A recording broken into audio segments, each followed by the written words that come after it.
하나님 말씀은 요한계시록 8장 3절로 5절까지입니다. 또 다른 천사가 와서 제단 곁에 서서 금향로를 가지고 많은 향들을 그에게 드려졌으니 이는 모든 성도들의 기도 합하여 보좌 앞 금제단에 드리고자 함이라. 그 향들의 연기가 그 성도들의 기도들과 함께 그 천사의 손으로부터 그 하나님 앞으로 올라간지라. 그 천사가 그 향로를 가지고 그 제단에 그 불로 그것을 채우다가 땅으로 쏟음에 우레와 음성과 번개와 지진이 났더라. 이런 말씀을 가지고 성경 66권의 만능 열쇠 요한계시록 원전 강의 오늘은 8장 두 번째 시간입니다. 미리 보는 그리스도의 심판대 천상의 대속죄일이란 제목으로 말씀을 나누겠습니다. 지난 시간부터 8장에 들어갔는데 8장에 들어가서 이제 일곱죄인을 떼시는 장면이 나옵니다. 근데 일곱죄인을 떼실 때 거기에 반 시간이 고요했다는 말씀이 나오죠. 그게 왜 그럴까요? 그 반 시간을 지난 시간에 살펴봤죠. 그건 3년 반, 1시간은 7년이니까 3년 반. 3년 반 동안에 마귀가 직무가 정지된 적이 있었어요. 그것을 3년 반 해서 반 시간 고요했다는 것을 봤습니다. 오늘은 또 역시 좀 답답하죠. 고구마 먹는 것처럼 나팔이 불려야 될 텐데 아직도 나팔이 안 불리고 3절부터 5절까지는 갑자기 어떤 천사가 금향로를 들고 기도와 향을 합해서 하나님 보좌에 드리고 다시 그 응답을 가져다가 땅에다 쏟는 장면이 나옵니다. 근데 그 천사가 누굴까요? 3절 보니까 다른 천사가 와서 제단 곁에 서서 금향로를 가지고, 우리가 여기서 힌트가 있습니다. 성전이나 성막에서는 유일하게 금향로가 있어요. 원래는 분향단이 있는데 분향단에다가 이제 향로를 놓고 1년에 한 번씩 그것을 향로를 누가 움직여요? 대제사장이 갖고 지성소에 들어가는 게 있습니다. 그러니까 금향로를 들었다는 얘기는 이 다른 천사가 누구라는 걸 알 수 있죠. 사도 요한이 보기에는 계속 다른 천사, 힘센 천사 이렇게 나와요. 왜냐하면 부활하신 예수님은 그 모습이 수시로 변하니까 천사는 천사 같은데 보통 천사는 아니야. 근데 다른 천사인데 이 다르다는 말이 알로스라는 말을 썼습니다. 알로스라는 것은 동일하다는, 동질, 같다는 얘기예요. 질적으로 똑같다는 말이에요. 그러니까 다른 천사라고 했지만 먼저 내가 보았던 그 예수님의 천사와 질적으로 똑같은 천사. 그러니까 말하자면 예수님의 모습으로 나타난 천사라는 그런 뜻이죠. 다르다는 것이 완전히 다른 거를 헤테로스라고 합니다. 헤테로스. 이거는 질적으로 다른 거예요. 근데 이거는 알로스는 질적으로 같은데 뭔가 다르다. 우리말로 우리가 표현할 때 단추가 두 개 똑같지 않습니까? 이거와 이거는 다른 단추예요. 그러나 질적으로는 똑같아. 이런 걸 표현할 때 알로스라고 알로스, 안겔로스, 알로스라는 말을 씁니다. 그러니까 사도 요한이 보았던 그 예수님의 천사가 바로 예수님 모습으로 한 천사가 이번에도 역시 모습은 다르지만 질적으로는 같은 천사. 그러니까 예수님이 나타난 것을 볼 수 있습니다. 그것은 결정적인 힌트가 어디 있죠?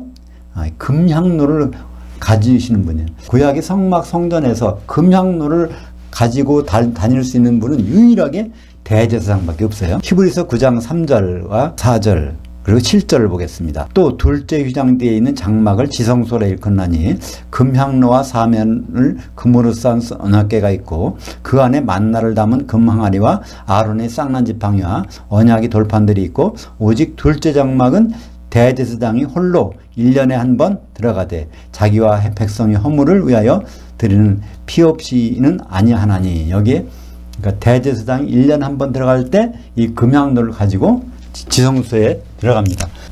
성막을 보면요, 여기 이제 이 부분이 성소죠.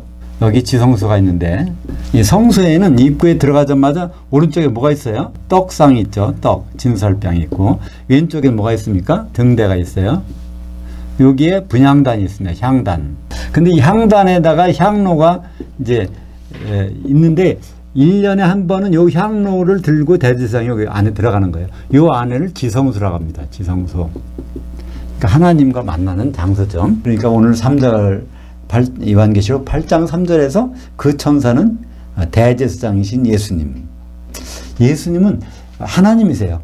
근데 예수님은 또 사람이 되셨어요. 근데 예수님 마찬가지로 천사도 되세요. 그러니까 예수님을 천사로 하니까 예수님이 뭐 무슨 천사냐 이렇게 말하는 분도 계신데 그렇지 않습니다. 예수님은 하나님과 사람이지만 천사도 되세요. 근데 그냥 보통 천사가 아니야. 천사를 통솔하는 천사장이십니다. 우리가 생각하기에 천사장은 여럿으로 알려져 있어요. 그죠? 미가엘도 있고, 가브리엘도 있고, 뭐 라파엘도 있고, 여러 가지 그 천사장이 있다고 생각하는데, 그 중에서 루시엘이 타락해서 루시퍼가 사탄이 됐다고 그러는데, 그렇지 않습니다. 천사장은 천사 중에서 우두머리. 그러니까 천사장은 몇이 있을까요? 한 나라의 왕이 하나인듯이 천사장은 하나밖에 없어요. 성경 전체에서 미가엘을 천사장이라고 부르는 것이 유다서 1장 9절인가요? 천사장 미가엘. 그러니까 미가엘이 유일한 천사장이에요. 근데 미가엘이 과연 누굴까? 다니엘서도 나오는데 미가엘이란 뜻이 그렇죠? 미카엘. 그래서 엘은 하나님이고 미카라는 것은 누구냐? 인간으로서 하나님 같은 자가 누구냐? 그분은 예수님밖에 없거든요. 그죠? 그분이 바로 예수님의 이름인데 천사장으로서의 이름입니다. 그러니까 여기에서 다른 천사로 보이는 것은 너무나 당연한 거죠. 예수님이. 그래서 예수님이 지금 여기는 안 계신데 예수님이 여기다가 뭘 보내주셨죠? 보혜사 성령을 보내주셨어요. 근데 보혜사란 뜻이 무엇일까요? 쉽게 말하면 보혜사는 변호인이란 뜻입니다. 옆에 앉혀놓는다는 뜻인데 보혜사는 파라클레토스라고 그래요. 파라클레토스. 그래서 파라는 옆이란 뜻이고 클레토스는 불러내어 앉혔다. 그러니까 우리가 재판을 받을 때 그때 내가 잘 날 변호할 수 없잖아요. 그럼 누굴 불러요? 변호사를 불러다가 옆에 앉히잖아요. 옆에 불러 앉힌 사람이 파라클레토스예요. 그 파라클레토스는 뭐 하는 사람이에요? 변호하는 사람이에요. 어떤 죄를 졌어도 그 변호사가 있으면 무죄야. 항상 무죄. 그분이 누구였어요? 예수 그리스도. 근데 예수 그리스도가 파라클레토스였었는데 이제 하늘로 가시고 다시 보혜사를 보내주셨는데 지금 그 교회에서는 성령님이 파라클레토스고 하늘 보좌에서는 예수님이 여전히 파라클레토스예요. 그것이 어디 나올까요? 요한일서 2장 1절 하반절에 있습니다. 만일 누가 죄를 범하여도 그 아버지를 향하여 우리에게 보혜사가 있으니 의로우신 예수 그리스도라. 근데 여기 보혜사로 번역해야 되는데 뭐라고 번역했어요? 대개는 그냥 대언자라고 번역하니까 선지자라고 번역했단 말이야. 그러니까 번역이 아주 엉망인 거죠. 잘못된 겁니다. 파라클레토스예요. 그러니까 교회에도 파라클레토스가 계시고 성령님이 지금 셋째 하늘에도 거기에 하나님 보좌 앞에 파라클레토스가 계신데 그분이 누구라고요? 예수 그리스도. 그러니까 우리가 여기서 죄를 고백하면 그것을 다 해결해 주시는 분, 그분이 바로 예수님이시죠. 3절 중반절에 보니까 많은 향들이 그에게 드려졌으니 곧 모든 성도들의 기도들과 합하여 보좌 앞 금제단에 드리고자 함이라. 그러니까 이 보좌 금제단이라는 것은 성막으로 하면 여기 법궤가 있는 그 시은자라는데 여기다가 이제 드리라고 향로를 들고 여기로 움직이시는 거예요. 거기 갈 때 성도들의 기도들과 향들. 그러니까 여기서 뭘 할 수 있을까요? 우리가 성도들이 많은 기도를 하지만 거기에서 예수님의 손에 금향로에 담겨지는 기도는 어떤 기도나 향이 들어있는 기도가 거기가 가는 거지 다른 기도는 중간에 올라가다가 그냥 떨어져 버리는 거예요. 셋째 하늘까지 예수님의 손에까지 올라가는 것은 향이 담겨있는 기도가 운반된다는 걸 볼 수 있습니다. 그 향을 금제단에다가 누가요? 예수님이 금제단에 드리고자 함이라. 결국은 최종적으로 그것을 예수님이 금대접에 담긴 기도에 담긴 향을 거기다가 드린다는 장면이 나오고 있습니다. 그렇다면 이 향은 무엇일까요? 이 향은 어떤 향이냐 되냐면 아버지 하나님께서 받으시는 향이어야 돼요. 그죠? 아버지 하나님께 관심 없는 향은 거기에 가지도 않고 받지도 않으십니다.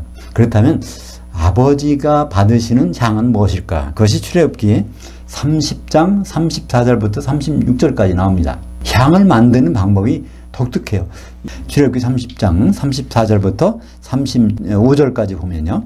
여호와께서 모세에게 이르시되 너는 소합향과 나감향과 풍자향의 향품을 가져다가 그 향품을 유향에 섞되 각기 같은 분량으로 하고 그것으로 향을 만들되 향 만드는 법대로 하고 그것에 소금을 쳐서 성결하게 하고. 그러니까 5가지 재료가 있죠.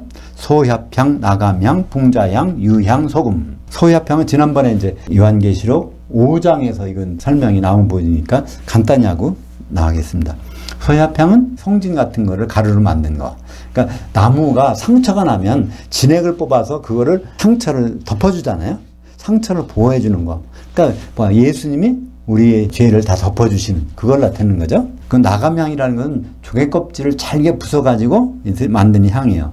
우리 대신에 고난당하신 예수님을 나타내는 거고요. 풍자향은 식물의 뿌리가 살충제 역할을 하는 게 있다고요. 그랬어요. 우리는 죄를 용서받았지만 여전히 우리는 살충제가 필요해. 그죠? 그때마다 예수님 우리를 정결케 하시는 풍자향. 그 다음에 유향. 유향은 시체에다 항상 넣는 거예요. 부활을 소망하면서. 그러니까 부활하신 예수님. 그 다음에 거기에 소금이 들어갑니다. 소금은 어떤 역할이라고요? 마가복음 9장 50절에 소금은 화목하게 하는 역할이에요.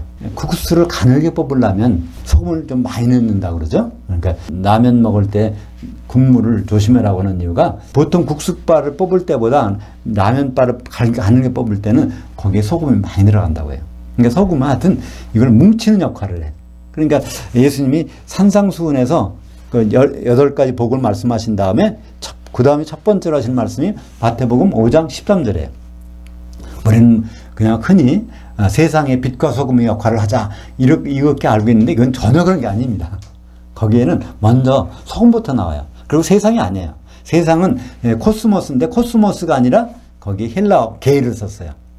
게, 땅에 소금이 역할을 해야 된다는 거예요. 근데 땅은 뭐라고 그랬죠? 산상수훈에서 땅은 5장 5절에 우리가 받는 기업, 교회입니다. 그러니까 교회 내부적으로는 서로 화목해야 되고 세상에 대해서는 바로 빛을 발하는 거예요. 세상에 대해서는 빛을 발해서 어두운 데를 밝혀줘야 되고 교회 안에서는 서로 하나가 되는 그런 역할을 해야 되는 것이 빛과 소금인데 우리는 같이 세상에 나가서 소금 역할을 하자 이렇게 하니까 엉뚱하게 논리가 전개되는 것을 볼 수가 있습니다.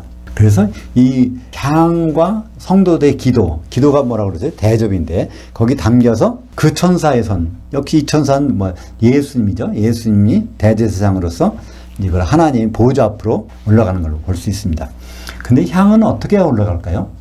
향은 그대로가 올라갈 수가 없어. 향은 반드시 불이 거기 닿아야 연기가 돼서 올라갑니다. 그러니까 우리 직접 아무리 향을 많이 준비해도 하나님 아버지께 우리 향을 드릴 수가 없어요. 개인적으로 우리는 향을 드릴 수가 없어.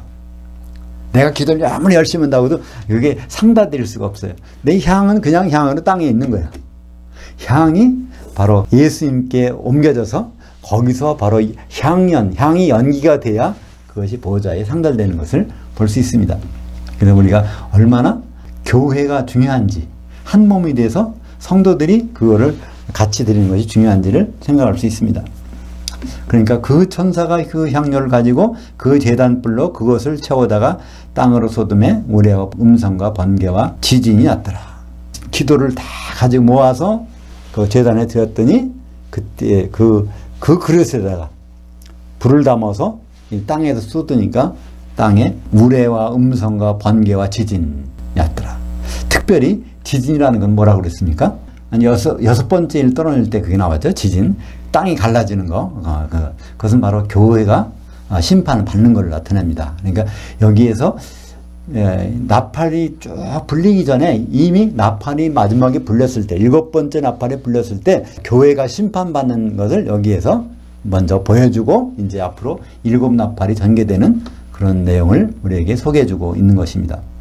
오늘 읽은 요한계시록 8장 3절부터 4, 5절까지는 카피가 어디 있는가 하면은 레위기 16장 12절부터 13절까지 이 내용입니다. 한번 볼까요? 향로를 가져다가 여호와 앞 제단 위에서 피운 불을 그것에 채우고 또 곱게 간 향기로운 향을 두 손에 채워가지고 휘장 안에 들어가서 여호와 앞에서 분향하여 그 향의 연기로 증거계의 속죄소를 가리게 할지니 그리하면 그가 죽지 아니할 것이요. 이것은 대속제일에 아론더러 대제사장들어 이렇게 하라는 것입니다. 1년에 한 번 대제사장 아론은 향로를 가져다가 거기다 제단물을 데워 붙여가지고 그것을 두 손으로 채워서 이제 지성소에 들어가는 거예요. 우리가 아론의 입장이라면 어떨까요? 1년에 한 번인데 아론의 입장이라면 그날은 그냥 그러니까 초죽음이 됐을 것 같아요. 긴장을 해서. 왜냐하면 향로를 들고 향연을 피워서 들어가는데 여기 들어가면 죽든지 살든지 결판이 나는 거예요. 그죠? 그래서 어떻게 안 죽어요? 향연이 다 가려져야 돼. 향의 연기가 대제사장의 모든 인간적인 죄 그것을 다 가려줘야 거기서 살아남을 수가 있단 말이에요. 그것을 하는 장면이 레위기 16장 12절부터 13절까지입니다. 이것이 이제 오늘 아론 대제사장이 아니라 진짜 제사장인 예수님이 천사의 모습으로 하고 있는 장면이 여기 나오는 것이죠. 그러니까 이 대속죄일은 무엇의 그림자일까요? 이게 바로 골로새서 2장 17절 보실까요? 이것들이라는 것은 먹고 마시는 것, 절기, 초하루, 안식인데 이것은 장래일의 그림자이나 몸은 그리스도의 것이니라. 그래서 이스라엘은 7개의 절기가 있어요. 유월절, 무교절, 초곡절, 그 다음에 오순절, 나팔절, 대속죄일, 장막절. 그러니까 이 장막절은 1년 지나면 다시 이제 첫 번째로 가는 건데 이런 7개 절기를 하나님이 이걸 지키라고 그랬어요. 그래서 이스라엘 백성들이 열심히 지켰는데 근데 사실은 이게 뭐라고요? 골로새서 2장 17절에 하면 이것은 예수님의 그림자예요. 예수님이 하시는 일의 그림자. 그리스도의 것이라고 되어 있죠.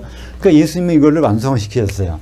6월절을 바로 6월절은 유대 음력으로 1월 14일 저녁이죠. 그 무교절은 15일부터 일주일. 그 초곡절은 무교절 기간 중에 안식일 후 첫날. 그 예수님은 요것도 그대로 다 이루셨어요. 6월절날 십자가에 달리시고 무교절 기간. 그러니까 그 일주일 동안 무교절 기간은 뭐예요? 누룩이 안 들어가는 떡을 나눠줬어요. 누구한테?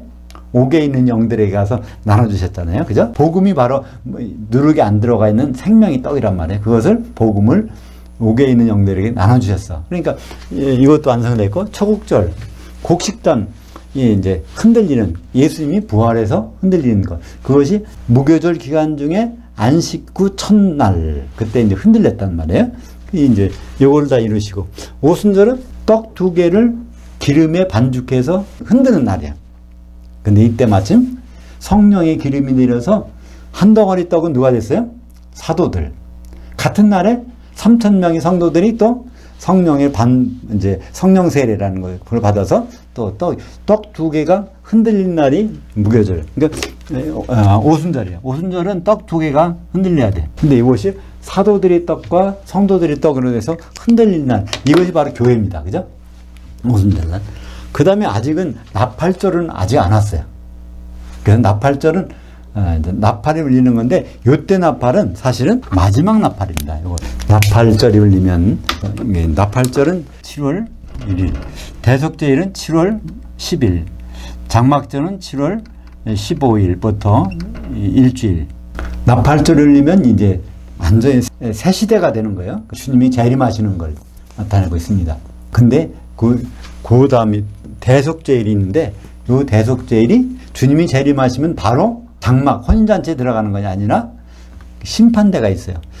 신랑으로 오셨는데 신부가 신부실에서 한 신부로 마련되기 위해서 뭐가 있어요? 신부 될 자격이 있는지 없는지 기름이 준비됐는지 안 됐는지 그것을 보는 것이 그리스도 심판대라고 하는데 그거의 그림자가 대속제일입니다. 그게 뭘까요? 여기서 지진이 나는 거예요. 완전히 지진이 나. 땅이 갈라지는 거. 땅을 심판하시는 그런 내용이 여기 나오고 있습니다. 우리는 그 노아 홍수 후에 하나님이 홍수로 심판 않는다고 그러니까 이제 예수만 믿으면 심판이 없다고 생각해요. 절대로 그게 아닌데. 근데 홍수로 심판 않는다고 했을 뿐이지 다른 거로 심판 안 한다는 말씀 안 하셨단 말이에요. 창세기 9장 11절 볼까요? 내가 너희와 언약을 세우리니 다시는 모든 생물을 홍수로 멸하지 아니할 것이라. 땅을 멸할 홍수가 다시 있지 아니하더라. 이 말씀 하셨는데 사람들은 이 말을 어떻게 받아들여요? 하나님이 혹시 이렇게 말씀하셨지만 홍수로 심판할지 모른다. 그래서 쌓은 것이 바벨탑을 쌓아가지고 하늘 끝까지 닿게 하자. 홍수가 나도 안전하게. 그래서 흩어짐을 면하자. 이것이 우리 사람 중에서 어떤 사람이요? 노아의 홍수 심판을 본 사람들이 생각해낸 게 바로 하나님의 생각의 반대로 가고 있는 것이 거기서 보여주고 있지 않습니까? 심판은 있습니다. 근데 그 심판이 불심판이죠. 히브리서 9장 27절, 28절 보겠습니다. 한 번 죽는 것은 사람에게 정해진 것이요. 그 후에는 심판이 있으리니. 그러니까 부활 후에 심판이 있다는 얘기예요. 살려서 심판하니까. 이와 같이 그리스도도 많은 사람이 죄를 담당하시려고 단번에 들으신 바 되셨고 구원에 이르게 하기 위하여, 거기에 생략된 것이 있죠. 혼들의 구원, 혼의 구원에 이르게 하기 위하여 단번에 죄와 상관없이 자기를 바라는 자들에게 두 번째 나타나시리라. 그러니까 재림 때는 혼의 구원을 위해서 나타나시는데 그 심판이 있다는 거예요. 요한복음 5장 27절에 심판은 누가 하는지가 나와 있어요. 인자됨으로 말미암아 심판하는 권세를 주셨느니라. 그러니까 모든 심판은 예수님이 하세요. 그럼 모든 심판이라 봐야 심판은 두 번 있죠? 자주자주 있는 게 아니에요. 두 번 있어요. 그죠? 천년왕국 전에 그리스도의 심판대. 그럼 기독교인들을 심판하시는 거. 그리고 천년왕국 후에 모든 사람들을 심판하는 백보자 심판이 있는데 그 다 심판관은 예수님. 근데 그 그리스도의 심판대에서 심판하는 내용이 무엇일까? 그 자리가 어떤 자리일까? 마태복음 5장 22절에 나와 있습니다. 나는 너에게 이르노니 형제에게 노하는 자마다 심판을 받게 되고 형제를 대하여 라가라 하는 자는 공회에 잡혀가게 되고 미련한 놈이라 하는 자는 불지옥에 들어가게 되리라. 이게 세 단어가 같은 내용이에요. 심판받는 거는 여러 번 받는 게 아니에요. 예수님께 심판받는 건 우리가 딱 한 번이야. 그리스도 심판대 가서 받는 건데 그거를 공회라고 그래요. 여기서 공회라는 이스라엘의 가장 큰 사법기관을 나타내는 것인데 그것은 예수님께 있어서 가장 큰 심판대, 그것이 바로 그리스도의 심판대죠. 그것이 바로 불지옥에 갈 수 있다는 겁니다. 거기서 심판에서 통과하지 못하면 불지옥. 그러니까 무슨 심판이에요? 불의 심판인 거예요. 그죠? 언제 심판해요? 죽은 사람을 부활시켜서. 근데 그 지옥이 어떤 곳일까? 성경에서 단 한 군데 지옥에 대한 설명이 나오는 것이 있어요. 많을 것 같지만은 지옥에 대한 설명이 한 군데만 있어요. 마가복음 9장 48절. 거기서는 지옥에서는 구더기도 죽지 않고 불도 꺼지지 아니하느니라. 사람마다 불로서 소금치듯함을 받으리라. 그런데 이 말씀을 어떻게 받아들일까요? 사람이 죽으면 영혼은 빠져나가. 그죠? 육체는 흙으로 들어가요. 그러니까 영혼이 구더기도 죽지 않은 그런 곳에서 불로 소금치듯 고통을 받는다는 거예요. 근데 고통받는 사람은 그리스도의 심판대에서 거기 통과 못한 사람. 그게 이제 불 섞인 바다에서 심판받는 건데, 그럼 불 섞인 유리바다 지옥 위에는 누가 있을까요? 그것이 요한계시록 15장 2절에 누가 있냐면 거기에는 이기는 자들, 끝까지 예수님의 일들을 지켜본 자니까 혼잔체 들어간 자들이 거기에서 불 섞인 유리바다 위에서 찬송하고 있는 장면이 요한계시록 15장 2절.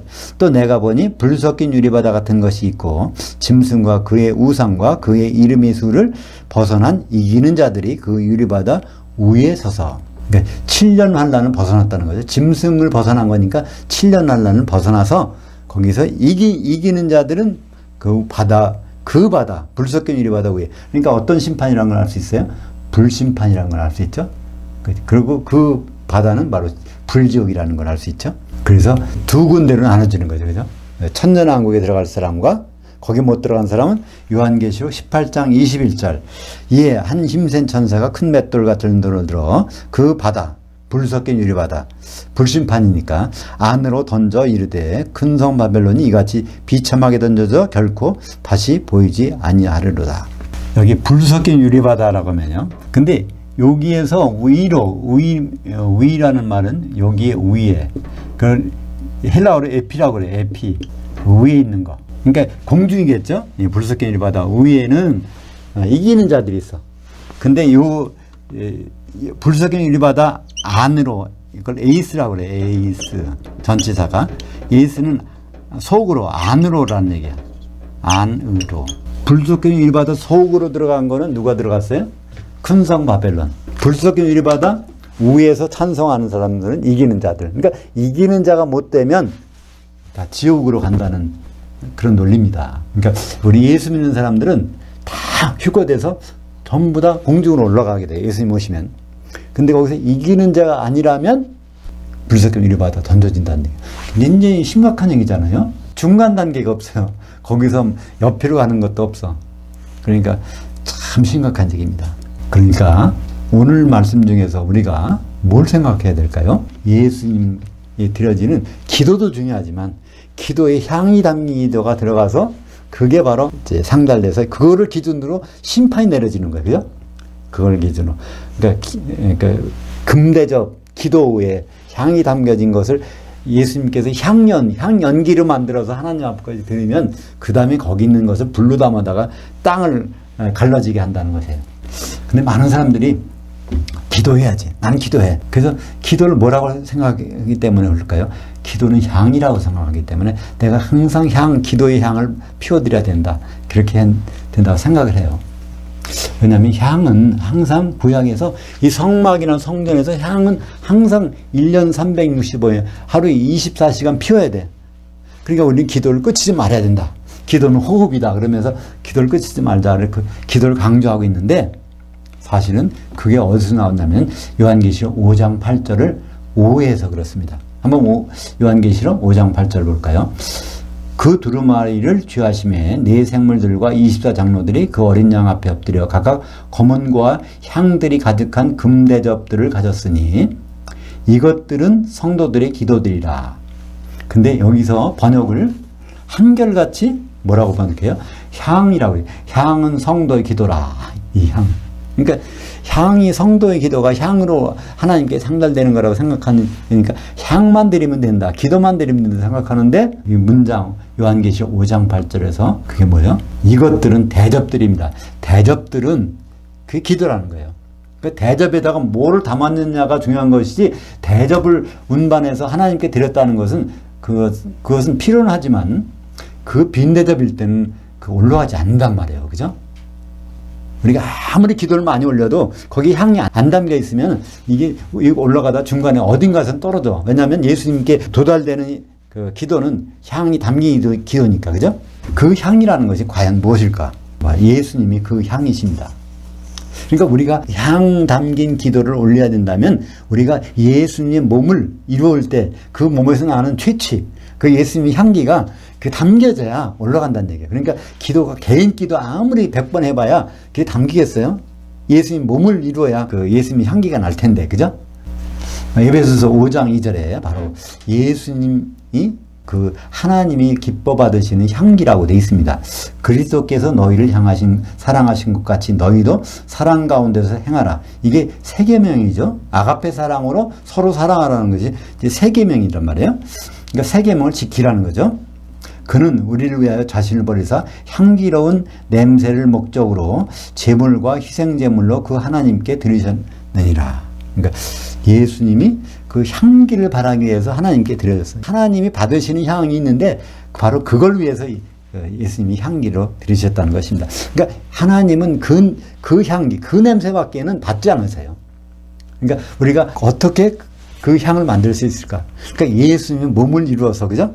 그 예수님 몸을 이루면 그 몸의 냄새가 올려질 때 하나님은 받으신다는 겁니다. 고린도후서 2장 15절에 우리는 구원을 받은 자에게나 망하는 자들에게나 하나님 앞에서 그리스도의 향기니, 이 말씀은 성도들이 그렇다는 거 아니에요. 본문에서 문장은 고린도후서 2장 15절에서 우리라는 것은 사도들이에요. 사도들은 그리스도의 향기라는 거예요. 사도들은 원래 뜻이 뭐라고 그랬죠? 사도를 아포스톨로스는 아포는 떼어내다, 스톨로스는 설치하다. 예수님의 조각이라고 그랬어요. 사도가 원래 의미가. 그러니까 예수님의 조각들이니까 그 조각에서 뭐가 냄새가 나요? 예수님의 향기가 나는 거예요. 그죠? 그러니까 우리가 이 사도들의 말씀을 듣고 거기에 우리가 세워진다면 우리에게도 예수님이 향기가 날 거예요. 그죠? 그 사도들의 받침 위에 서 있다면 당연히 그 우리에게도 그러니까 예수님 향기가 나야지. 왜 우리에게서 예수님 향기가 안 날까요? 그럼 사도들의 받침에 서지 않고 다른 데 받침에 섰다면 예수님의 향기가 안 나겠죠. 그죠? 사도들의 받침이라는 것은 바로 사도들이 기록한 신약 성경의 내용들을 거기에 우리가 서 있을 때 우리는 예수 그리스도의 향기를 뿜어낼 수 있을 것입니다. 로마서 12장 1절에 보면 하나님이 기뻐 받으시는 향기 나는 제물이 있어요. 로마서 12장 1절 같이 보죠. 그러므로 형제들아 내가 하나님의 모든 자비하심으로 너희를 권하노니 너희 몸들을 그러니까 딱 따로따로 있는 몸들을 하나님이 기뻐하시는 거룩한 한산 제물로 드리라. 한 몸이 되게 해서 그 제물로 만들어서 그리스도의 몸을 만들어서 드리라. 이는 너희가 드릴 합당한 예배니라. 합당한 섬김이니라. 하나님이 이것만을 기뻐하신다는 거예요. 그러니까 우리가 항상 하나님과의 관계를 개선해 봐야지. 그럼 하나님께 좋은 향기를 드려야 되잖아요. 그럼 어떻게 그 향기를 만들어 드릴까요? 당장 누구에게 연락해서 또는 영적으로 누구와 교통하면서 바로 우리가 한 몸을 만들 그 순간에 하나님은 그 예수님의 냄새를 그 향기를 맡으실 것입니다. 마태복음 5장 23절 그러므로 내 예물을 제단에 드리다가 거기서 내 형제에게 원망 들을 만한 일이 생각나거든 그 예물을 제단 앞에 두고 먼저 가서 형제와 화목되게 하고 그에 와서 그 예물을 드리라. 그러니까 바로 하나님을 만나려면 혼자 와봐야 그리스도의 향기가 안 나잖아요. 몸이 안 됐으니까. 그래봐야 소용없다는 거예요. 그 형제와 어떻게든지 화목한 다음에 같이 오겠죠. 같이 와서 그 그리스도의 향기를 바랄 때 그때 그 예배를 받아주신다는 것을 말씀하고 있죠. 그래서 로마서 14장 10절에 그리스도 심판대를 다른 말로 표현하고 있습니다. 내가 어찌하여 네 형제를 비판하느냐 어찌하여 네 형제를 업신여기느냐 우리가 다 그 하나님의 심판대 앞에 서리라. 그러니까 형제 어떤 형제예요? 예수님 때문에 형제된 사람들이죠. 예수님 아들 됨으로 말미암아 형제된 사람들을 서로 비판할 것이 아니라 아가페 사랑으로 사랑할 때 그때 예수님의 몸이 만들어지고 거기서 나오는 향기가 예수님께서 향연으로 하나님 앞에 드려질 것입니다. 그것이 최종적으로 그것이 어떻게 드려졌느냐 그것이 향연이라는 건 결국은 기름으로 나타나는 거죠. 한 몸이 될 때는 기름이 필요하니까 기름으로 나타나는 그것이 그리스도의 심판대에서 심판 결과로 나타나게 됩니다. 그러니까 오늘 셋째 하늘에서 그 대속죄의 현장이 일어나는 장면을 봤는데 우리는 레위기 16장 읽을 때 굉장히 내용을 가만히 보면 굉장히 긴장감을 가지고 그 16장 그 아론 대제사장이 그 지성소로 들어가는 장면을 읽어야 돼요. 우리는 그런 걸 읽으면 은혜가 됩니다. 그것도 1년에 한 번 아주 유일한 기회에 그땐 대제사장 아론이 들어갔지만 지금은 우리가 한 몸을 이루어서 거길 통과된다는 그런 심정일 때 그때 우리는 그 향연이 쫙 있을 때가 제사장이 지성소에서 살아나오는 거예요. 향연기를 피워야 되는 거예요. 그죠? 기도에 뭐가 담겨야 돼요? 향이 담겨야 돼요. 그러니까 향이 가득 담긴 기도는 어떤 기도일까요? 우리는 생각할 수 있습니다. 기도를 받으시는 분, 기도를 받아서 보좌에 쏟는 분은 예수님이에요. 다른 사람이 없어. 다른 분이 없어. 셋째 하늘 가봤더니 사도 요한이 보니까 그 향로를 들고 가서 가시는 분은 바로 예수님이야. 거기에 향이 담긴 기도를 받는데 그 기도는 누구의 기도일까요? 예수님이 말씀하신 기도 아니겠습니까? 그러니까 대표적인 기도는 향이 가득 담긴 기도. 예수님 방법대로 하는 기도. 그렇죠? 그것이 무엇일까요? 그것이 바로 쉽게 생각할 때는 주기도문이라고 할 수 있습니다. 그죠? 주기도문은 예수님이 이렇게 기도하라고 한 거예요. 근데 예수님은 받으실 때, 셋째 하늘에서 받을 때 어떤 기도를 받으실까요? 내가 일러준 대로 하는 기도를 그분이 우선적으로 받으시겠죠? 그거는 만점이야. 다른 거는 좀 90점, 80점 될지 몰라도 예수님 방법대로만 기도한 거는 거기서 프리패스가 될 거예요. 그죠? 상식적으로 생각해도 그렇지 않을까요? 그죠? 기도를 받으시는 분은 셋째 하늘에서 예수님이신데 예수님이 하라는 기도의 방법을 일러주셨어. 너희는 이렇게 기도하라. 그것이 주기도문이란 말이에요. 그래서 주기도문을 우리가 이렇게 암송할 때마다 좀 더 의미를 거기다가 이렇게 생각하면서 하시면 더 은혜가 될 것 같아요. 그러니까 이런 향이 담긴 기도, 이것이 바로 성령의 기름이 부어진 기도인데, 하늘들에 계신 우리 아버지요, 이 말씀을 우리가 기도할 때 거기 하늘이 아니라 하늘들이라는 말이에요. 그러니까 하늘들은 뭘까요? 우리가 있는 곳이 하늘들이에요. 그죠? 셋째 하늘이 아니야. 하늘들이니까 그것은 임마누엘이라는 뜻이죠. 하나님과 우리가 함께 계셔. 아버지 하나님이 안 보이지만 우리 현장, 예배 현장에 같이 계셔. 우리가 삶의 현장에 같이 계세요. 어느 순간이라도 같이 계셔. 그런 거를 생각하면서 우리가 그 한 구절을, 하늘들에 계신 우리 아버지를 그냥 막 하는 게 아니라, 하늘이 아니라, 셋째 하늘이 아니라 하늘들에 와 계신 우리 아버지, 그러니까 우리들의 아버지, 내 아버지가 아니라, 아버지란 말은 그 나와 아주 그 혈연 관계에 있는 그런 그 깊은 관계, 그죠? 그러니까 하늘들에 계신 우리 아버지와 하는 그 한마디를 할 때마다 전율을 느낀다면 이건 향연이 돼서 셋째 하늘로 올라갈 것입니다.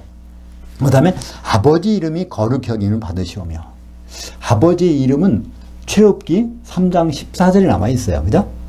여호와, 이것은 영원히 너희들이 기억할 내 호칭이니라. 그러니까 여호와 또는 야훼, 그것이 뭐라고 그랬죠? 성취하실 분. 그러니까 그분의 통치를 이루어서 마지막으로 성취하실 분이라는 걸 나타내고 있어요. 그분이 바로 여호와. 여호와 하나님은 그냥 높은 곳에 계셔서 조용히 정적인 하나님이 아니야. 그분 역동적인 하나님이에요. 지금 이 시간에도 일을 하시고 계신 분이에요. 우리가 잘 동안에도 그분은 일을 하죠. 그렇게 그 역동적인 그 하나님이, 그 이름이 바로 여호와란 말이에요. 그래서 아버지 이름이 거룩히 여김을 받으시오며, 그 그냥 막연히 하는 것이 아니라 그 역동적이신 하나님, 그 이름을 생각하면서 우리가 그 기도를 할 때 그 아버지의 통치가 임하시오며, 아버지의 나라, 그게 아니라 아버지의 통치가 임하시오며, 아버지의 통치, 결과물을 생각하면서, 그 결과물이 어디 나왔죠? 요한계시록 19장 6절 7절에 나와 있지 않습니까? 전능하신 하나님께서 통치하셨도다. 통치의 결과물이 어린 양의 혼인이다. 그것이 여기 나와 있으니까 그 결과를 생각하면서 아버지 통치를 기다리는 거예요. 아, 그럼 우리가 어린 양의 혼인에 참가해야지. 어떻게 하면 참가할 수 있을까? 그걸 생각하면서, 그 다음에 아버지의 뜻이 하늘에서 이루어진 것 같이 땅에서도 이루어지다. 그러니까 천지 만물을 창조하시기 전에 계획이 있으셨어. 그 계획은 바로 그리스도와 교회를 혼인한 그 교회. 그것이 땅에서도 이루어지는 것이, 이 땅이 바로 산상수훈에서는 교회라고 했습니다. 그러니까 교회 결국은 공중에 올라가서 그리스도의 신부가 되는 거죠. 그러기 위해서 가장 필요한 게 뭐죠? 성령입니다. 그죠? 오늘 우리에게 임박한 그 떡을 주시었고, 근데 떡은 필수적으로, 떡이 되려면 그 속에 뭐가 들어가 있어요? 기름이 들어가 있어요. 우리 상식으로는 그것이 느껴지지 않아요. 근데 이스라엘의, 중동의 모든 떡은 기름이 들어가 있어요, 속에. 그죠? 그 떡을 달라고 하는 것은 그 성령의 기름을 달라는 거예요. 주님, 그분이 보내주시기로 한 거니까. 이 기도는 제자들에게 주셨기 때문에, 오순절 전해 주셨기 때문에 사실은 임박한 그 떡이니까 사실은 지금은 성령을 부어주시기를 간절히 바라면서 기도하는 것이죠. 그리고 그 다음에 이제 우리에게 빚진 자들을 사해 준 것 같이 우리 죄들을 사해 주옵시고, 그러니까 우리가 서로 형제가 비판하지 않고 화목하게 해달라는 거죠. 우리를 시험에 들게 하지 마옵시고, 우리는 이렇게 연약한 존재, 미혹될 수 있다는 거예요, 세상에. 그리고 미혹됐을 적에는 그게 다른 존재가 아니라 마귀, 악한 자에게 속해 있으니까 그것에서 우리가 구원의 손길을 뻗치면 언제든지 우리 손을 잡아주실 분. 그 근거가 되는 것이 뭐죠? 대개, 왜냐하면 근거가 아버지 하나님께 통치와 권능과 영광이 있기 때문에 우리는 이 기도를 지금 이 시간에 할 수 있는 겁니다. 그것이 바로 어떤 기도? 예수님 보시기에는 향이 가득 담긴 기도란 말이에요. 기도를 받으시는 그분의 입장에서 이 향이, 그러니까 바로 이 속에는 성령의 기름이 넘치는 그 기도가 될 것입니다. 기도하겠습니다. 하나님 아버지, 감사합니다. 오늘 일곱 나팔을 불기 전에 천상에 있는 대속제일 현장에서 대제사장이신 예수님이 금향로를 가지고 성도들의 기도와 향들을 담아서 보좌 옆에 드리고, 그것을 향로를 불을 담아서 땅에 지진이 나는 현장을 우리가 봤습니다. 우리가 많은 기도를 하지만 예수님이 가르쳐준 기도 속에 향이 담겨 있다는 것을 다시 한번 깨닫고 성령이 충만한 기도를 통해서 하나님 기쁘시게 하는 자들을 다 될 수 있도록 인도해 주시옵소서. 예수님 이름으로 기도합니다. 아멘. 하늘들에 계신 우리 아버지여, 아버지의 이름이 거룩히 여김을 받으시오며 아버지의 통치가 임하시오며 아버지의 뜻이 하늘에서 이루어진 것 같이 땅에서도 이루어지이다. 오늘 우리에게 임박한 그 떡을 주시옵고 우리가 우리에게 빚진 자들을 사하여 준 것 같이 우리 죄들을 사하여 주시옵고 우리를 시험에 들게 하지 마시옵고 다만 그 악한 자에게서 구하시옵소서. 대개 통치와 권능과 영광이 아버지께 영원히 있사옵나이다. 아멘.